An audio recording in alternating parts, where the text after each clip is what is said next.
Vamos, Brasil. WhatsApp liberado 964-450532. Está liberado. Que agora chegou Roda de Mulheres. E mulherada poderosa. Olha que delícia. Presta atenção, hein? Delícia no sentido das mulheres juntas aqui para a gente poder responder. Porque o assunto não é nada doce, agradável, não. A gente vai falar de ansiedade, gente. Ansiedade. Como vencer a ansiedade. Eu sei que tem muitas pessoas, infelizmente, com depressão, com várias síndromes, com ansiedade. E isso é muito sofrido, muito triste. Então, eu estou hoje com a Shirley Venâncio. É Shirley ou Shirley? Shirley Venâncio. Venâncio, prima? Prima, bem-vinda. Que é escritora, que está com um livro aqui, a Rejane, que é psicóloga cognitiva. Então, nós vamos falar sobre esse assunto. Eu vou deixar liberado para vocês, tá? O WhatsApp, se vocês quiserem mandar alguma pergunta, se está com alguém com ansiedade, se está com algum sintoma, se tem alguma curiosidade, alguma coisa que você queira saber, aproveita, gente, que o momento é esse. Ó, segundo dados da Organização Mundial da Saúde, tá, gente? A OMS, em 2019, cerca de 18,6 milhões de brasileiros, quase 10% da população, convivem com transtorno de ansiedade, o maior número de pessoas com a doença em um país no mundo. Por isso que eu vou até deixar para vocês agora o nosso aplicativo do RB, porque a gente vai deixar essas informações para vocês. João, mostra o nosso aplicativo, tá aí, ó. O novo app RB Play totalmente gratuito, gente. É só levar o seu celular e direciona, que você vai acompanhar, e com certeza a gente vai deixar essas informações para vocês. Eu queria saber de vocês, como é saber se a pessoa está sentindo, se ela pode entender se ela está sentindo ansiedade, se é normal ou é patológica? Então... Tem um diferencial? Esse dado que você deu da OMS foi antes da pandemia. Agora, durante a pandemia muito. E agora, aumentou muito o número de pessoas com transtorno de ansiedade. Né? De tudo, né? Uhum. E a ansiedade em si é uma emoção que é necessária. Né? O medo, a ansiedade, que não dá para desvincular um do outro, né? É uma emoção que faz a gente, por exemplo, você vai atravessar uma rua, você olhar para os dois lados, né? É uma coisa que faz a gente ter cuidados. Sim. Ela começa a ficar patológica quando ela começa a atrapalhar a sua vida, o seu dia a dia. Você deixa de fazer coisas por medo, então você não sai. Então você fica se atormentando pensamentos repetitivos do que vai acontecer, se no futuro eu vou dar conta de, sei lá, de pagar alguma coisa. Né? É um sofrimento e que não tem ainda, não é palpável, não tem nada que te faça sofrer, a sua cabeça só. Meu Deus. Né? Muitas vezes a pessoa chega lá na frente com aquele sofrimento e vê que sofreu à toa, resolveu o negócio tranquilamente. Né? Um profissional para ajudar, né? Que é muito difícil sair sozinho, né? Mas ela tem que ir percebendo os comportamentos dela para procurar ajuda. Ou quem convive com a pessoa mostrar para ela, fala, olha, você não está bem. Não está no normal, né? Olha, a gente vai mostrar o livro aqui, ó. Da ansiedade à iluminação, ó. Quando surgiu a ideia do livro, prima, e por quê? Ai, prima, amei. Adorei meu sobrenome, olha. Eu sofria de ansiedade já há uns 8 anos e comecei tratamento psiquiátrico, terapêutico. Trabalhava na área do varejo como profissional de supervisão de vendas, treinamento. Nunca sonhei em escrever um livro. E há 2 anos e meio eu já continuava no meu tratamento, tomando as medicações, fazendo terapia. Um caminho de cura lento, mas um dia veio uma reflexão e eu pensei assim, não, eu não nasci com essa doença. Eu não tinha essa mente turbulenta, o caos mental, né, Regiane, como nós estávamos falando antes. É um caos mental, gente? É um caos mental. Você se atormenta. É desesperador. Você não consegue deixar de pensar naquilo que está te atormentando, sabe? Naquilo que você tem que resolver, o que você acha que vai acontecer. Nem sabe se vai acontecer. Sofre antecipado, né? Nem sabe, né? Sofre antecipadamente. Isso. E eu pensei, nossa, eu não nasci com isso, porque eu lembrava da minha mente, dos meus pensamentos antes, né? Até os 25 anos, mais ou menos. Hoje eu tenho 43. E aí eu falei, não, eu vou me curar. E comecei já fazia tratamento psiquiátrico, já fazia tratamento terapêutico e eu comecei outras práticas. Comecei meditação, yoga, outras terapias alternativas. Comecei uma especialização em psicologia transpessoal para me compreender. E...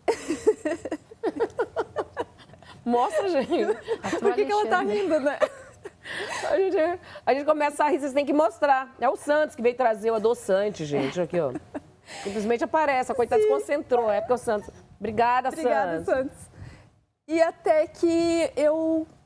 Nesse paralelo todo, você perguntou de onde veio a ideia do livro, né? Em março de 2021, quando eu ainda estava doente, ainda estava em tratamento, me sentei no fundo do poço, eu conversando com uma amiga na sala da casa dela, eu sempre fui católica, um parênteses para falar, né? Nasci em família católica, conversando com uma amiga e percebo que não era mais ela. Eu falei, amiga, o que está acontecendo? Não era o mesmo encadeamento de ideias, não era a fala dela, não era ela. E ali eu percebi que estava presenciando algo que eu nunca tinha visto pessoalmente, só em filme, assim, né?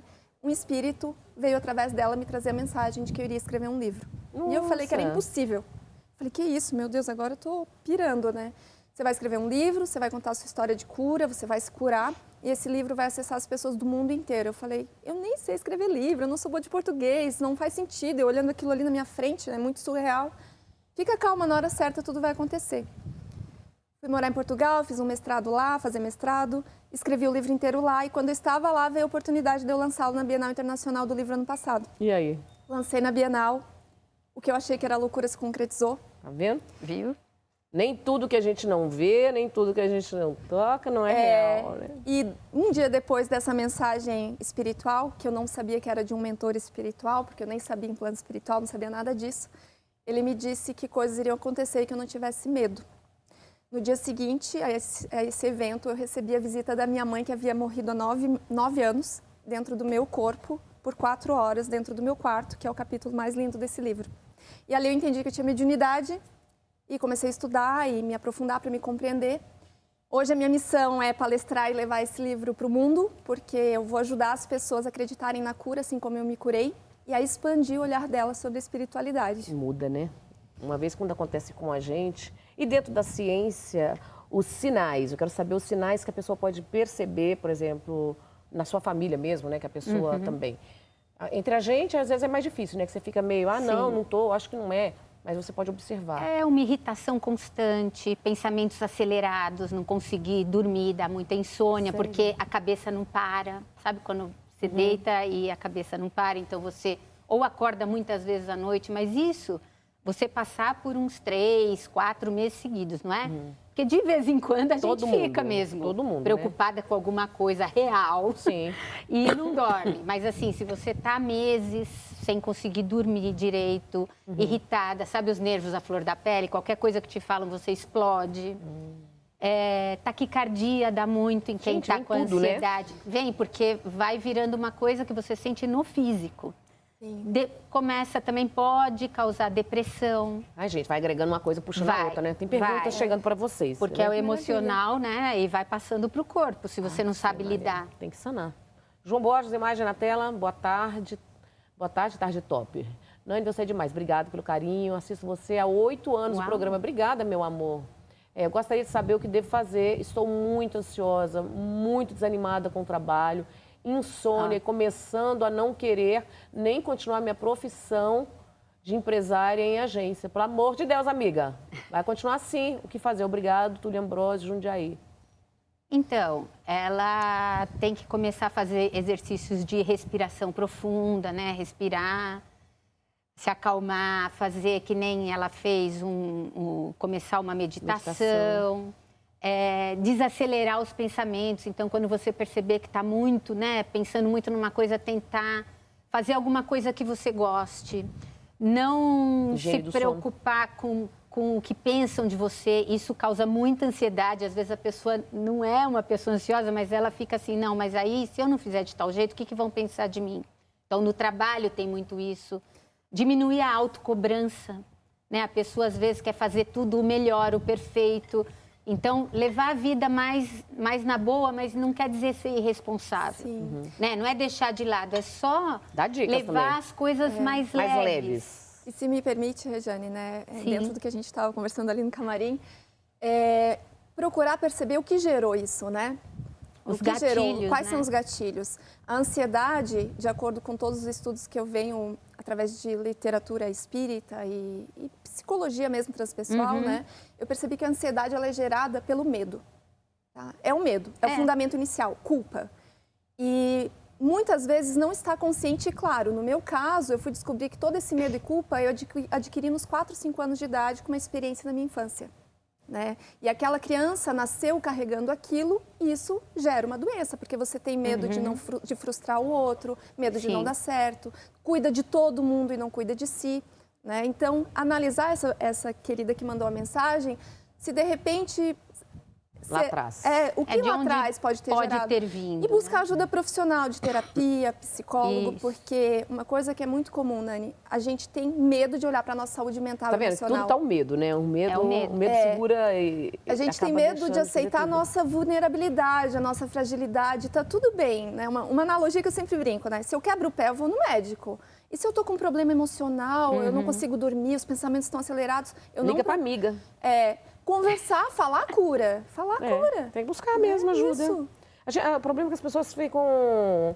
Tem gente que gosta parece que acha que vai segurar tudo sozinho, vai resolver tudo sozinho. Não, e hoje em dia parece, a impressão que é passada o tempo todo pra gente, mesmo que a gente não tenha essa consciência, é de que a gente tem que estar sempre feliz, sempre bem, sempre resolver tudo, sempre ser multi.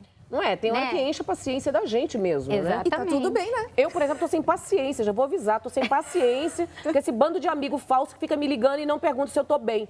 As pessoas não ligam pra mim e falam, oi, Nani, tudo bem? Ai, eu queria fazer uma pauta, eu queria ir na rádio, eu queria ir na televisão, eu queria fazer não sei o que tem. Eu imagino. Rapaz, olha que maravilha. Eu cheguei à conclusão que eu falei o seguinte, gente, será que eu não mereço nenhum? Oi, você tá bem? Olha que maravilha você trazer esse assunto. Essas pessoas, elas estão tão ansiosas pelo resultado que elas não percebem a relação de um ser humano com o outro. E a gente está tão preocupado com o externo, com as demandas, com as necessidades, que a gente deixa de viver o presente e se preocupar com o que realmente importa, que é a família, que é o nosso bem-estar emocional, pessoal, as amizades. Mas sabe o que eu faço também? Já vou avisando pros amigos aí para saber. Eu olho aquela mensagem que tá ali, eu não respondo. Isso. Você não me perguntou se eu tô bem? Você não tá preocupado comigo? Você não tirou um tempinho para perguntar se eu tô bem? Então, também, eu já olho também, não respondo. Vou responder na hora que eu estiver bem, que eu quiser. Isso, tá certo. Não, a gente tem que fazer o tempo da gente. Não vai sofrer de ansiedade generalizada. Mas, olha, eu trabalhei uma coisa na minha cabeça o ano passado, acho que uns 2 anos que eu estou trabalhando.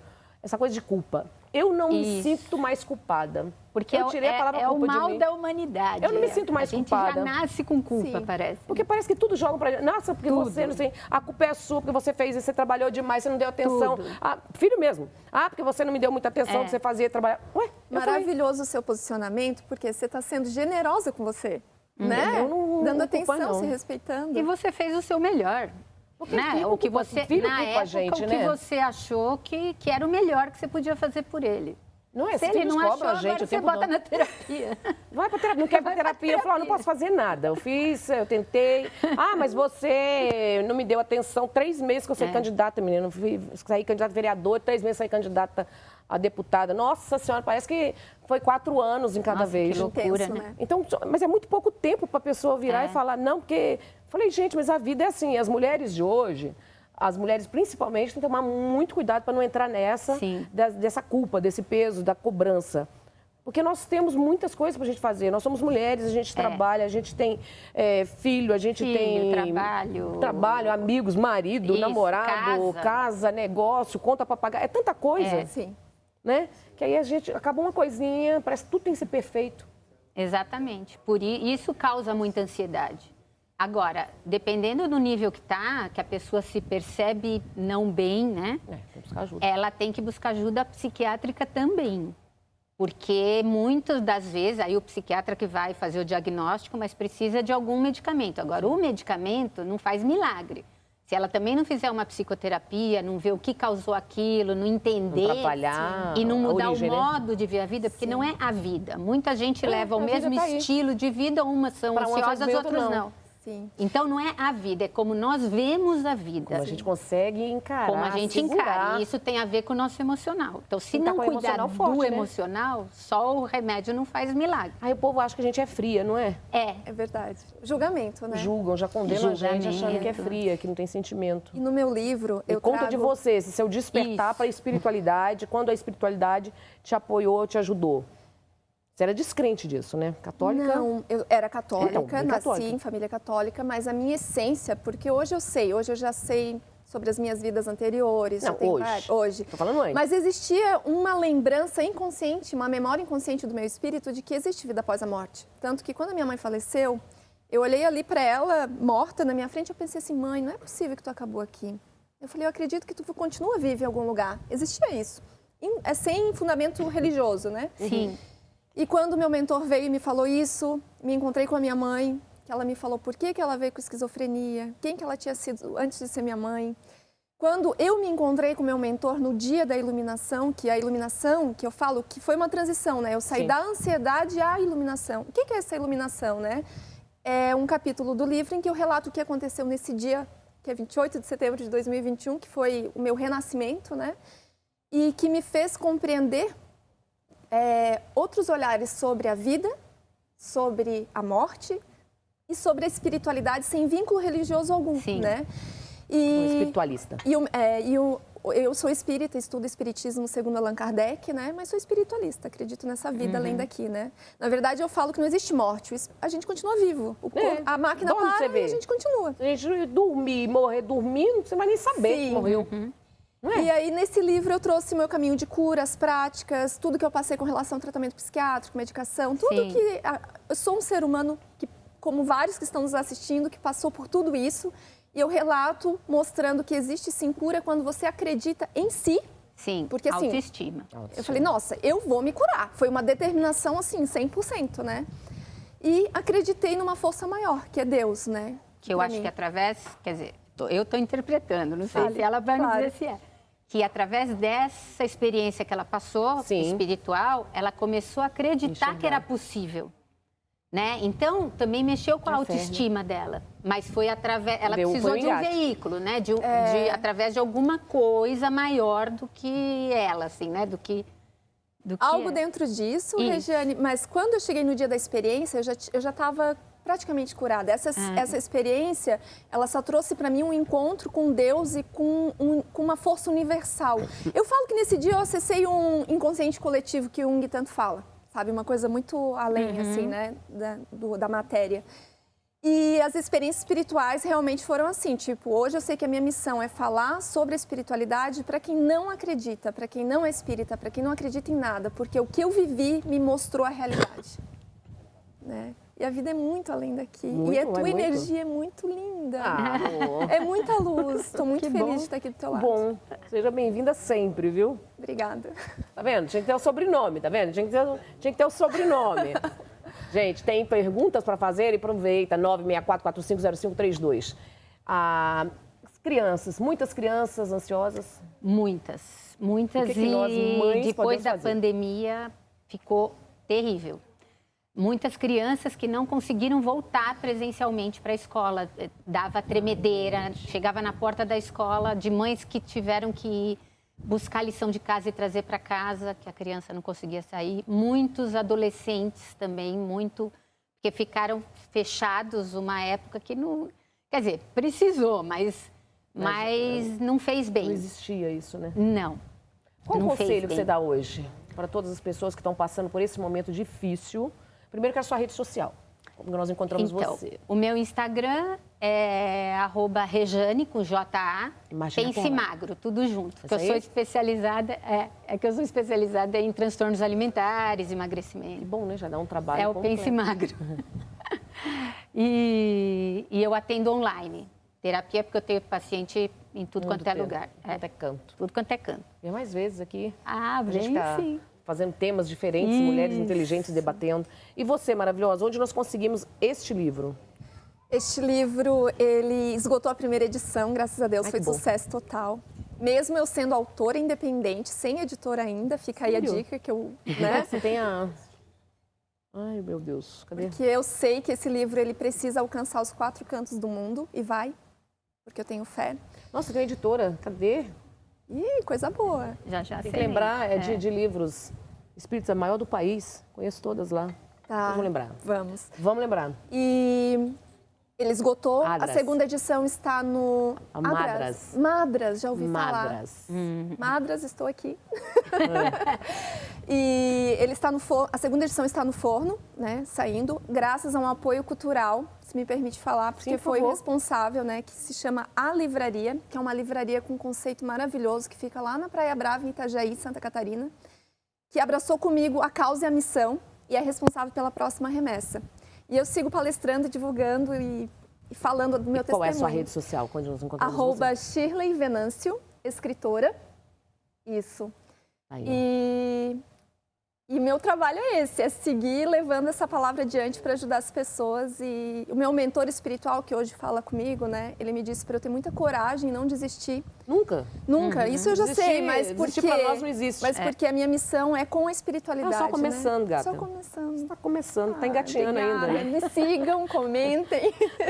Está começando. Isso. E contatos, posso deixar contato para palestras? 48, eu tenho uma palestra sobre da ansiedade e iluminação, né? Que é 489-8836-6287. Mas está tudo no Insta também, né? Tudo no Insta. Uhum. Certo, maravilhoso. Vamos falar uma coisa. A ansiedade pode se transformar em... Pode se transformar em pânico, síndrome do pânico, que é, na verdade, é o medo de ter medo, né? A pessoa já está com tantos medos que armada, coitada. Muito. Em depressão também. Pode ir para outras doenças psíquicas, né, mentais. Nossa. Então, também está ligado ao estresse crônico também. Então, tudo isso vai passando... A higiene do sono não é muito importante? Muito. Nossa. Dá umas dicas, então. Uma das coisas mais importantes. Uma dica preciosa que o programa já chegou ao fim. Dica preciosa, você preparar seu quarto, assim, deixar a luz baixinha... Sem barulho, sem TV ligada. Sem celular na mão. Sem celular na mão. O mais escuro que você puder. Sem essas luzinhas eletrônicas de celular, de TV, para dormir mesmo. Obrigada, amada. Bota obrigada mais vezes. A vocês. Obrigada, maravilhosa. Obrigada. E para você que está em casa, obrigado pelo carinho, obrigado pela companhia. Um beijo no coração e 3 vezes para vocês o que vocês desejam pra gente. Muita paz, muita luz para todo mundo. Tchau.